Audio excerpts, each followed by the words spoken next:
Next up, we're going to meet Quincy Brown again. Quincy hails from the Brac in the Cayman Islands. He is a well-known radio broadcaster, an actor, a singer, and a storyteller. He's a member of the International and Nancy Movement and the Cayman Islands International Storytellers Festival. Gimme Story. A member of the Roman Catholic congregation. He's a news presenter on the Cayman Christian music radio station, Big Fish 9.5 FM. And you can find them at www.bigfish955.ky. Welcome, Quincy, everyone. Thank you. Wo-yo-yo-yo, let we go. Wo-yo-yo-yo, come, let we go, let we go. Come gather round, my friends. We're telling stories this evening. Come gather round, my friends. We're telling stories this evening. Wo-yo-yo-yo, wo-yo-yo-yo. Come, let we go, let we go.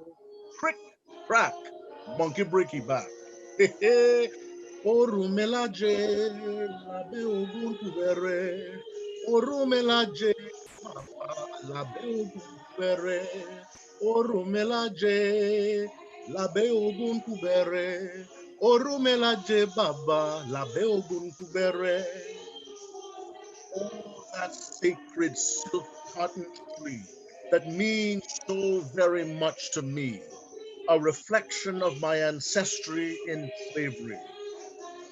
Long time ago, when we was a little boy, my grandfather introduced me to the trees in Cayman. He said to me, grandson, this is a mango tree, Caribbean sweetness. This tree, grandson, is called a guinep tree. Sour sweet, mine you swallow the seed. And then he said, this is guava tree. Tasty fruit, boil the leaf for peeing in your joints. So many delicious fruit trees on Grand Cayman, Cayman Brac, and Little Cayman. Then my grandfather introduced me to a tall, majestic, one-of-a-kind, god-like tree called the silk cotton tree. So I say, as a little boy now, I say, well, grandfather, no fruits? He took a deep breath and he say, only cotton. Now, unlike the other trees, guppies live under this tree, also known as the ceiba tree, or in Cayman Brac, as the Cuban cotton tree. Kumbaya, my lord, kumbaya. Kumbaya, my lord, kumbaya. Kumbaya, my lord, kumbaya. Oh Lord, I say kumbaya. Oh Lord, I say kumbaya. Kumbaya, Lord, kumbaya. Kumbaya, Lord, kumbaya. Kumbaya, Lord, kumbaya. Oh Lord, kumbaya. You see, the Tianos, the Taínos, Caribs, and the Mayas all agree on one thing, that the silk cotton tree is the most sacred tree.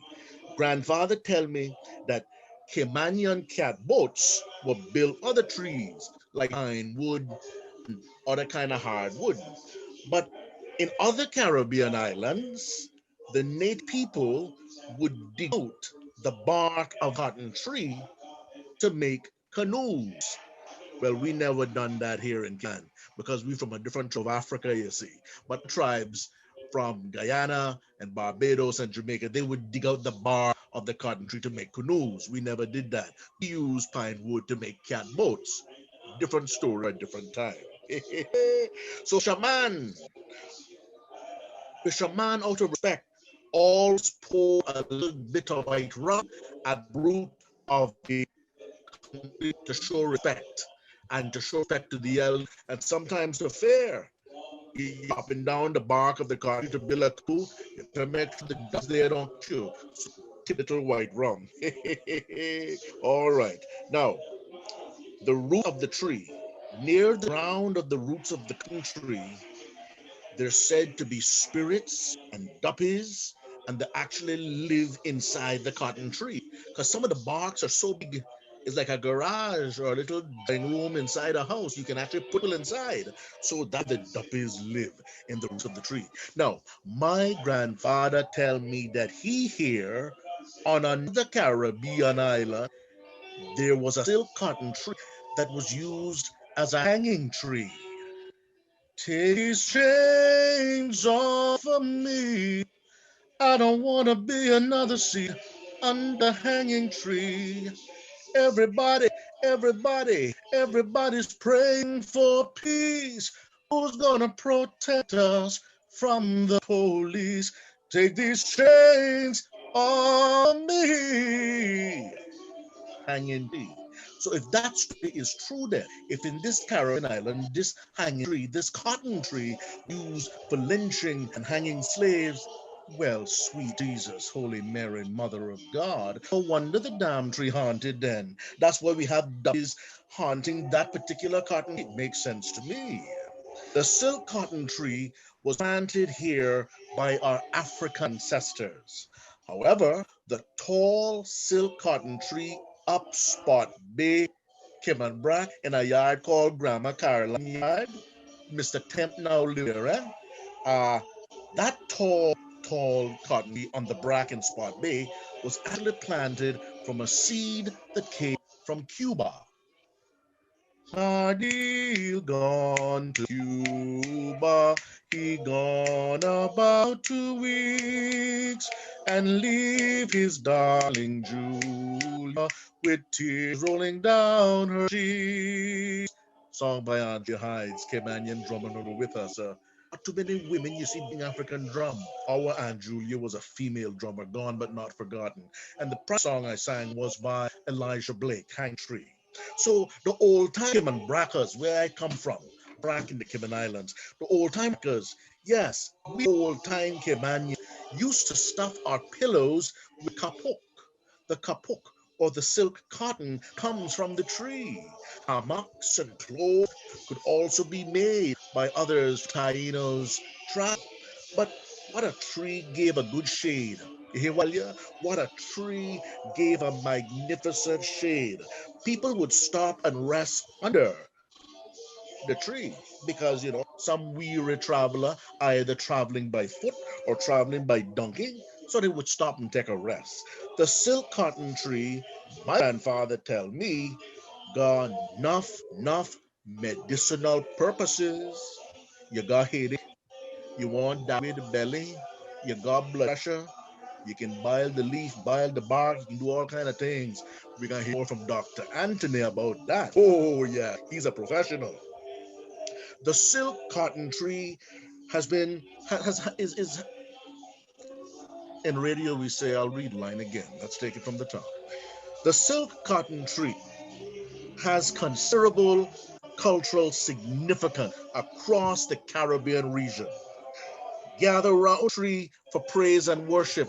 Just yesterday in Georgetown, Grand, the Christian community gathered in the lawns of the government building on Elgin Avenue, protest same-sex marriage. They get under the cotton tree. The cotton tree attracts people, you see. So gather around the cotton tree for praise and worship, right?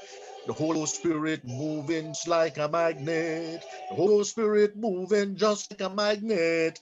Rituals, revelations, revival, and cumin. All of these our ancestors would gather on tree to praise, worship, and to celebrate. Now, on a member that tall cotton tree by Old Fort George in the water from Georgetown, Grandman. Yes, them days it was used as a lookout point during World War. Yes, there was a lookout house built way up the top of that cotton tree right there by Fort George on the waterfront. Miss Georgette Banks' husband, Mr. Nathan, was the watchman up in the tree. One night he went to work. Late at night, he up in that cotton tree keeping watch, when all of a sudden this heavy presence come over him. No one was there. He could see no one, but somebody push him out of the cotton tree, and he fall down and he broke his arm. That's why from that day they called him Nathan Cotton Tree. But you see, my grandfather tell me clean and straight, should not go near or under a cotton tree at night time.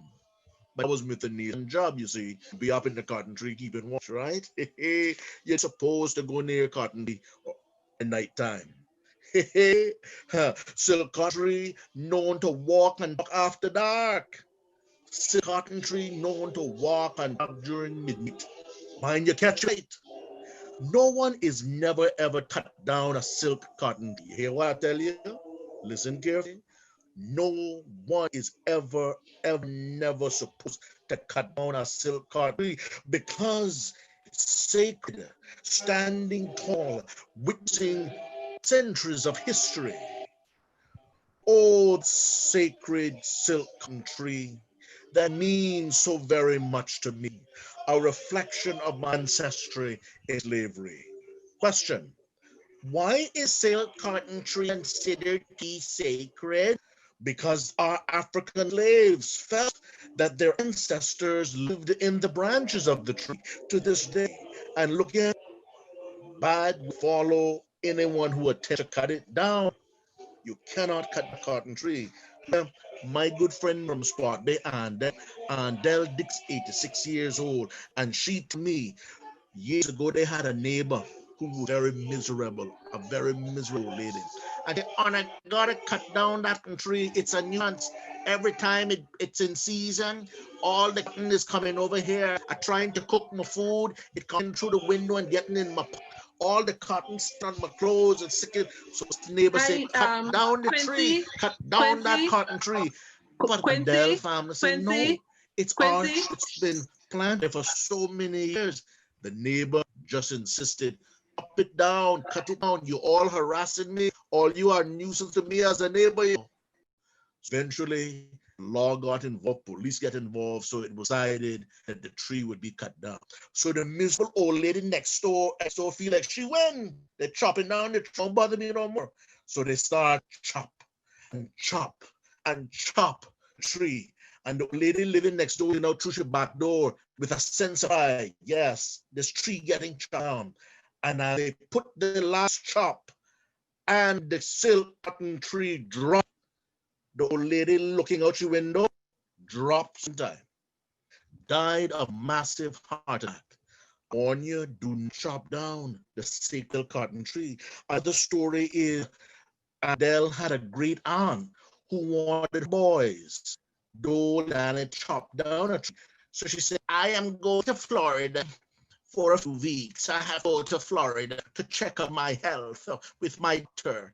In the meantime, when I come back out my yard to clean young boys, will pay you young boys, trapping young boy, my nephews. I will pay you. Sit down. So when I return to Florida by Spot Bay, anyway, Dandole, teenage boy, 17, 18, making a little money from granite, decides to chop. And by the third chop, somebody come run. Hey, stop. We just get news by telegram from Florida that grand aunties met with a terrible car accident on the streets of Florida. You hear what I tell you? Do not chop down a silk cotton tree. Bad and harm will follow you. And as I bring story to an end, another story Andel tell me. Andel didn't say, she'll never forget, it was a Good Friday. And those in Christendom will know the significance of Good Friday. A rock from the bluff, because they live under the bluff spot, piece of rock must fall off the bluff, accidentally, Mother Nature, and it actually popped the silk cotton tree. Now, it broke her in half, but it hit it in such a way that it wounded the silk cotton tree. And the hour was 3 o'clock on Good Friday, the hour of great mercy, and gushed forth from the body of the silk cotton tree was something red like blood. Never before, never seen again. And they'll tell me that story. Guruka, Guruka, Guruka Manaro, Awalufe awabojule garuka manjaro. Garuka garuka manjaro. Awalufe awabojule garuka manjaro. And bringing the story to an end. In 2004, Hurricane Ivan blew through the Caribbean. Hurricane Ivan mashed up Grenada bad. All our brothers and sisters. But it come to Grand Cayman and mash we up bad too. But within a year's time, you'd never even know that Ivan came by. The advantages of being British and having me, I suppose. The point I'm saying is Ivan mash up bad. It mash up Grand Cayman bad. And I remember sitting inside Radio Cayman, which is to the rear of the government glass house. And myself and Jared Cole, we watched the silk cotton tree, which is still there, mind you, to today. I saw her up yesterday. The silk cotton tree is blowing. There's a lot of wind to make a cotton move. And she bend until she up in half. I witnessed this September the 12th, 2004, as a radio broadcast looking out through the window of the radio station. And oh my goodness, the cotton gone, boy. Anyway, to abbreviate the story, Ivan owned us for 3 days, September 11th, 12th, and 13th. When Ivan gone, we had to deal with the aftermath, the cleaning of the island. And the silk cotton tree known to have a voice called the Whooping Way.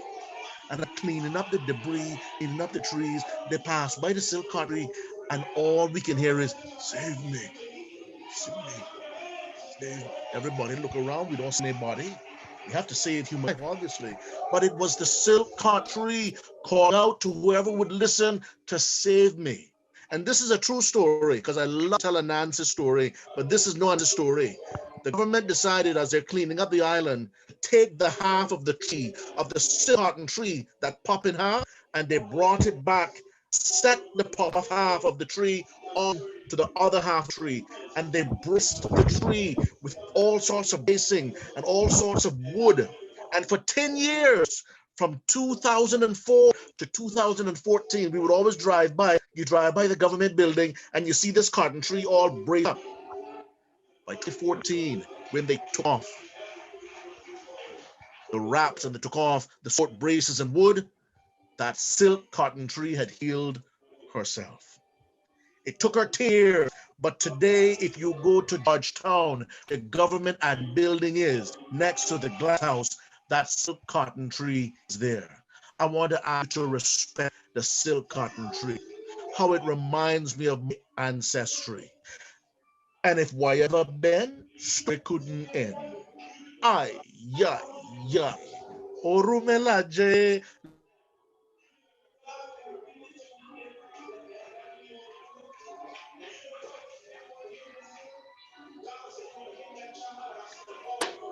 Well done, Quincy. Well done. The silk cotton tree. Do not interfere with the silk cotton tree.